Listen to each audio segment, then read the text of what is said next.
stress, a lot of anxiety when you're getting ready for a start, particularly when you're just starting to race. So go and learn how the starting procedure works.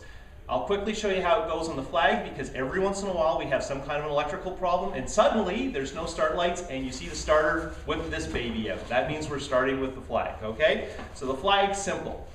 At some point after you've gridded and the grid's clear and we're happy, so we've signaled each other, all the staff, you'll see a gesture like this, which seems needlessly complicated.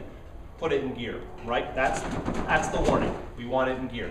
Then they will raise it, stop probably, very briefly, and then you're supposed to go when we drop it. So it's shake, up, go.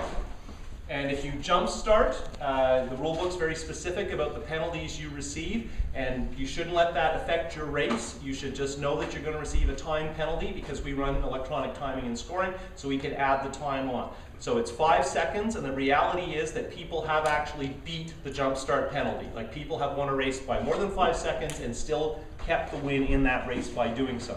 But if you've jumped, it's too late then. Don't slow down, don't wave people by, do not assist them in any way. You can't fix it that way. You're gonna get 5 seconds, that's how it's gonna be. And every once in a while, somebody jumps, you know, it happens. And usually it's nerves, and you're putting in gear and you're taking it out of gear, and you know, typically we get people who put the bike into gear 35 seconds before they need to, and they're sitting there at 9,000 RPM, and it panics all the people around them, and before you know it, we haven't even got a clear grid, and everybody's sitting there on their motorcycles at 9,000 RPM, which is just raising the stress level involved. So do your best to understand the start procedure. It's not a big deal with 250s, but when I've raced bigger bikes, I don't want to sit there with the clutch in at big revs for any longer than I have to, because I like to have some clutch by the end of the race.